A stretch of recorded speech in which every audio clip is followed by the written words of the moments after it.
Shorts या long video के जरिए। तो हमारा फर्स्ट यूनिट है स्थिर वैद्युत और चैप्टर 1 है विद्युत आवेश तथा क्षेत्र। आपको विद्युत आवेश और क्षेत्र के बारे में 11th में पढ़ाया गया होगा ज़रूर। तो हम देखते हैं कि सबसे पहले आवेश की उत्पत्ति कैसे हुई थी। तो हम जानते हैं कि छोटे छोटे कणों से मिलकर बना पदार्थ ही परमाणु कहलाता है या होता है। और जो परमाणु के अंदर नाभिक पाया जाता है ये है नाभिक, इसे बोलते हैं परमाणु के अंदर नाभिक पाया जाता है।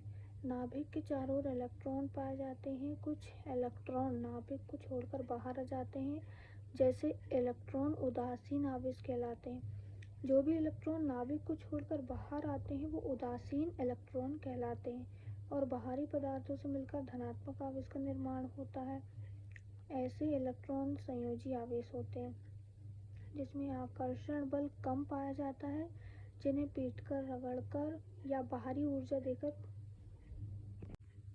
इसके एग्जाम्पल आप एक भी लिख सकते हैं, ये केवल नॉलेज के लिए है, ये पेपर में आता नहीं है।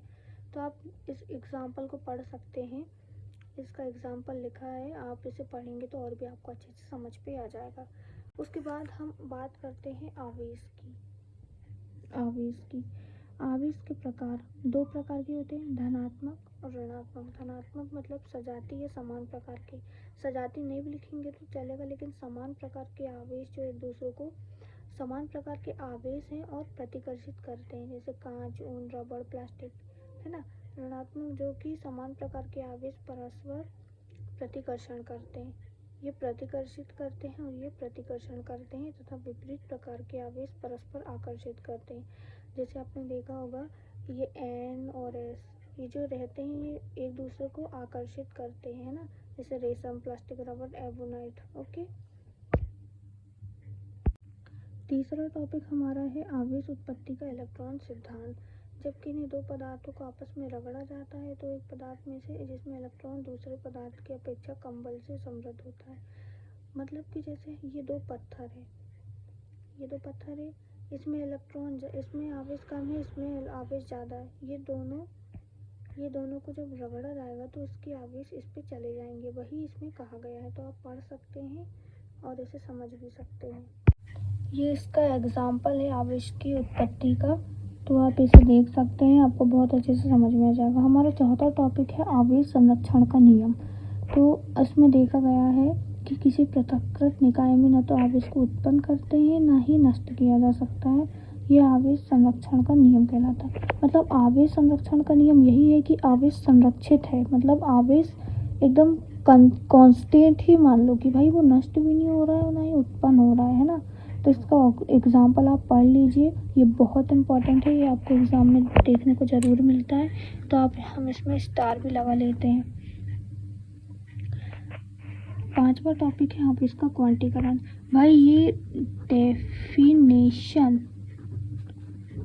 बहुत ज़्यादा इम्पोर्टेंट है, ये आपको टेस्ट में और मतलब हमारे छोटे मोटे एग्ज़ाम जैसे क्वार्टरली, हाफ ईयरली, इनमें देखने को ज़्यादा मिलता है।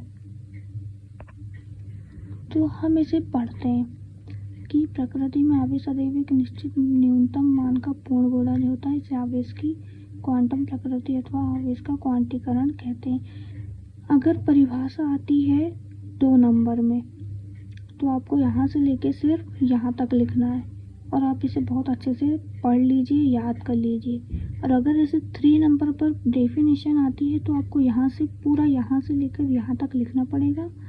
और जैसे मैं आपको पढ़ के सुना देती हूँ, निश्चित न्यूनतम मान का पूर्ण गोला जो होता है, इसे आवेश की क्वांटम प्रकृति अथवा आवेश का क्वांटीकरण कहते हैं। प्रयोगों द्वारा पाया जाता है कि इलेक्ट्रॉन अथवा प्रोटॉन पर पाया जाने वाला आवेश ही न्यूनतम आवेश है। इस न्यूनतम आवेश को मूल आवेश या इलेक्ट्रॉनिक आवेश कहते हैं। ये इसका इलेक्ट्रॉन का साइन है और ये इसका सूत्र है। भाई ये बहुत इम्पोर्टेंट है, इससे हमारे 2 नंबर या 3 नंबर में जो आंकिक क्वेश्चन रहते हैं वो आराम से आपको बनेंगे कि ये सूत्र आपको बहुत ज़्यादा इम्पोर्टेंट है,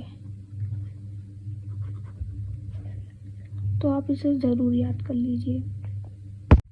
नेक्स्ट ये आपके नॉलेज के लिए आपको पता होना चाहिए कि आवेश एक अदिश राशि है, ये बहुत पूछता है। आवेश का SI मात्रक, CGS मात्रक, विमेय सूत्र, ये सारे सब बहुत इम्पोर्टेंट है, आपको तिमाही परीक्षा में ज़रूर देखने को मिलेंगे। ये सब बहुत इम्पोर्टेंट है। तो भाई ज़रूर लेक्चर को देखिए, रोज़ देखिए लेक्चर। आपको बस नोट्स बना लो और यो रोज़ याद करो। आप अभी क्या चल रहा है, अभी अप्रैल चल रहा है ना, स्कूल भी लगने लगे हैं। और जिस स्कूल में अच्छे से नोट्स नहीं बनवाते वो बिल्कुल अपने नोट्स यहीं से बनाए।